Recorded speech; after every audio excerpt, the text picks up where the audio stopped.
তিনি তো নবী নন্দিনী, জান্নাতের রানী জানাকে বলা হয়। তিনি স্বামীকে এই কথা বলেছেন বলে আমার দয়ার নবী তানার জন্য যদি কাঁদে, তাহলে আপনারা এই দুনিয়াতে স্বামীকে ছোট বড় কথা বলেন, কষ্ট দেন, জোরে জোরে কথা বলেন, তাহলে এই দুনিয়াতে আপনাদের কি হবে? আমার দয়ার নবী মা ফাতেমাকে সেদিন কি বলেছিল, মন দিয়ে শুনতে হবে। লিখছে দেখুন, স্বামীর মনে মা বোনেরা ব্যথা দিও না, আমার নবীর ঘোষণা। স্বামীর মনে মা বোনেরা ব্যথা দিও না, আমার নবীর ঘোষণা। ঘটনা শোনো মা ফাতেমার, ঘটনা শোনো মা ফাতেমার। স্বামীর মনে মা বোনেরা ব্যথা দিও না, আমার নবীর ঘোষণা। ঘটনা শোনো মা ফাতেমার, ঘটনা শোনো মা ফাতেমার।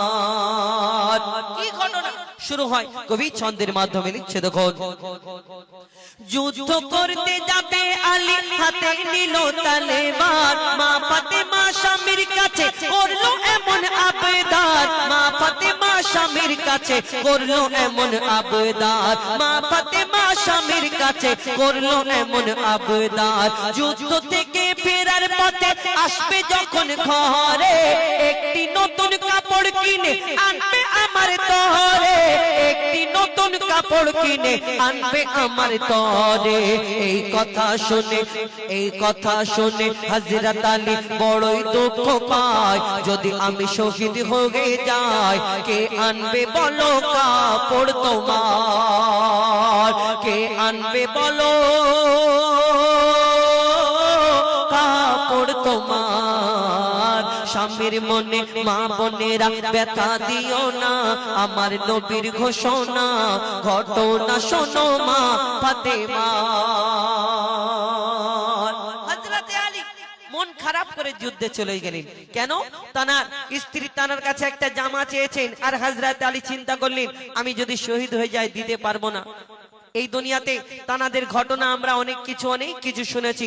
এখন ডিজিটাল যুগ, যদি স্বামী গরিব হয়, বাপের বাড়ি ফোন করে বলে আমাদের বড় পুকুর ছিল, ওই পুকুরে আমাকে কলসি ঢুকিয়ে যদি গলায় মেরে ফেলে দিতে ভালো হতো, এমন ওই স্বামীর ঘরে এমন বরের কাছে আমাকে পাঠিয়েছো, কুঞ্জুস গিফটে কিছু দেয় না, স্বামীর বদনাম করে।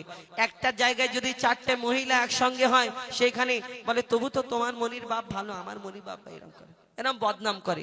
আর এই দুনিয়াতে যদি আগেকারের নারীরা তবু তো ভালো ছিল, বাইরে থেকে কাজ থেকে যদি স্বামী ফিরতো, সঙ্গে সঙ্গে তার সামনে দাঁড়িয়ে থাকতো, কি লাগবে, পানি লাগবে, ওই লুঙ্গি লাগবে কি গামছা লাগবে, সামনে দাঁড়িয়ে থাকতো। এখন ডিজিটাল যুগ, যদি ওই বিদেশ থেকে কাজ থেকে ফিরে যদি বলে হ্যাঁ গো ওই মনির মা আমার ওই লুঙ্গিটা কোথায়, যদি এই কথা বলে, আর যদি দেখা যায় লুঙ্গিটা দড়িতে রাখা আছে আর মনির মার কাজের যদি বেগ থাকে, বলে কেন তোমার চোখে চাল দিশে হয়েছে, ওই করে দেখাবো, আমি কাজ করব সারাদিন, তোমার সংসার সামলাবো, তোমার বাচ্চা কাচ্চা সামলাবো, তোমাকে সামলাবো, আবার ওই তোমার ওই জামা কাপড় কোথায় সব খুঁজে দিতে হবে, এই কথা বলেন। বলুন কোনো কষ্ট নেই। ভিতরে যখন যাবে মাটির তলায় যখন গুড়গুড় গুড়গুড় করে আওয়াজ হবে, মনে করে আল্লাহ একবার ছেড়ে দাও, মনির বাপের পা এমন জড়িয়ে ধরবো সারা জীবন আর ছাড়বো না, যতদিন না ক্ষমা করে। আল্লাহ বলেছে তোমাকে এই দুনিয়ায় পাঠাবে, মনির বাপের পা ধরবে, অত সহজ নয়। সেই ঘটনা হযরত আলী মন খারাপ করে যুদ্ধে চলে গেল।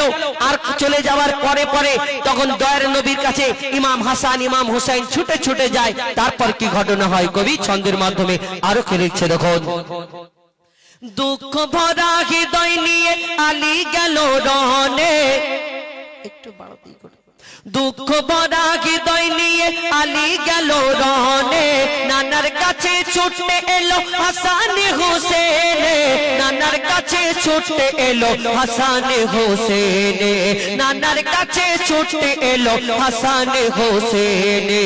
আপুর কাছে নতুন কাপড় চেয়েছে আম্মি জান, তাই আপুর মনটা খুবই খারাপ ছিল যে সে পেরেশান, আপুর মনটা খুবই খারাপ খারাপ ছিল যে সে পেরেশান। এই কথা শুনে দয়ার নবীর কান্না থামে না, কি ভুল করলো ফাতেমা। এই কথা শুনে দয়ার নবীর কান্না থামে না, কি ভুল করলো ফাতেমা। কি করলে বলো বেটি আমার, কি করলে বলো বেটি আমার। বড় কষ্ট পেয়েছেন, দুঃখ পেয়েছেন। এই দুনিয়াতে ওই মা ফাতেমা নিজের কাজ করে, হযরত আলী যুদ্ধে চলে যায়, দয়ার নবী বাড়িতে আছেন, বড় কষ্ট পেয়েছেন। আর মা ফাতেমা কাজ করে, নিজে চিন্তা করে, কাজ করে, চিন্তা করে। কি চিন্তা করে? একদিন হয়ে গেল, দুদিন হয়ে গেল, 3 দিন হয়ে গেল, মা ফাতেমার বাড়িতে দয়ার নবী আর আসে না। কেন? প্রত্যেক দিন মা ফাতেমার বাড়িতে আসতেন আমার আপনার নবী খোঁজ খবর নিতে, দেখা করতে। কিন্তু যখন 2 দিন হয়ে গেল, 3 দিন হয়ে গেল, মা ফাতেমার বাড়িতে দয়ার নবী হুজুর পাক সাল্লাল্লাহু আলাইহি ওয়াসাল্লাম আর আসে না, তখন মা ফাতেমা ছুটে ছুটে ছুটে ছুটে দয়ার নবীর কাছে যায়। কেন? তিনি চিন্তা করে আমার আব্বার শরীরটা খারাপ নাকি। যখন পৌঁছালো দয়ার নবীর ঘরের সামনে, তখন আমার দয়ার নবী অন্যদিকে তাকায়, মা ফাতেমার দিকে তাকিয়ে দেখে না। আপনারা কষ্ট দেন, মনে করছেন আবার পরে একদিন আমার স্বামীকে বলবো, ঠিক আছে যাই হোক ভুল হয়ে গেছে, বাদ দাও এইসব কথা। কিন্তু দয়ার নবী মা ফাতেমার মুখের দিকে তাকায় না, যে নবী মা ফাতেমাকে এত ভালোবাসতেন। তারপর কি ঘটনা হয় কবি ছন্দের মাধ্যমে লিখছে, দেখো। যার মুখ না দেখে ঘুমাতো না দয়ার নবীজি আমার, যার মুখ না দেখে ঘুমাতো না দয়ার নবীজি আমার। রাতের পরে রাত কেটে যায়, মুখ দেখে না ফাতেমার। রাতের পরে রাত কেটে যায়, মুখ দেখে না ফাতেমার। রাতের পরে রাত কেটে যায়, মুখ দেখে না ফাতেমার। মা ফাতেমা ছুটে এলো আব্বা জানের কাছে, তবু বেটির মুখ দেখে না, পেছন ফিরে আছে। তবু বেটির মুখ দেখে না, পেছন ফিরে আছে। বলছে নবী, ও গো বেটি বাড়ি চলে যাও, আগে স্বামীর কাছে ক্ষমা চাও। বলছে নবী, ও গো বেটি বাড়ি চলে যাও, আগে স্বামীর কাছে ক্ষমা চাও। তবে করবে ক্ষমা আল্লাহ আমার, তবে করবে ক্ষমা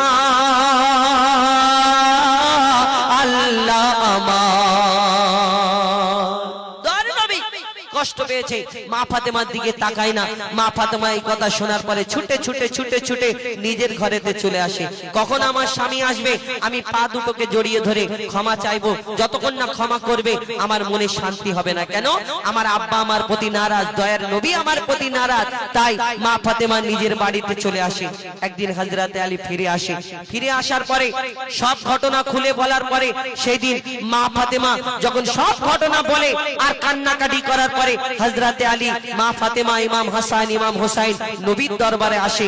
তখন আমার দয়ার নবী তানাদের দেখে মনেতে একটু শান্তি পায়। আর সেদিন মা ফাতেমাকে কি বলেছিলেন এই দুনিয়াতে শিক্ষা দেওয়ার জন্য, উম্মতের জন্য কি বলেছিলেন শেষ কথায় লিখছে, দেখুন। বলছে নবী আল আরাবী, শোনো বেটি ফাতেমা। বলছে নবী আল আরাবী, শোনো বেটি ফাতেমা। আলী যদি আজ তোমাকে না করি তো ক্ষমা, আলী যদি আজ তোমাকে না করি তো ক্ষমা, আলী যদি আজ তোমাকে না করি তো ক্ষমা। আমি তোমার আব্বা তোমাকে ক্ষমা করতাম না, আমি তোমার আব্বা তোমাকে ক্ষমা করতাম না। স্বামীকে যে দুঃখ দেবে আমি তাকে চিনব না, স্বামীকে যে দুঃখ দেবে নবী তাকে চিনবে না, স্বামীকে যে দুঃখ দেবে নবী তাকে চিনবে না। কেমন শিক্ষা দিয়ে গেল নবী দো জাহান, শুনে রাখ মঈদুল ইসলাম। ভুলছিল না মা ফাতেমা, ভুলছিল না মা ফাতেমার। স্বামীর মনে মা বোনেরা ব্যথা দিও না, আমার নবীর ঘোষণা ঘটনা শোনো মা ফাতেমার, ঘটনা শোনো মা ফাতেমার, ঘটনা শোনো মা ফাতেমা।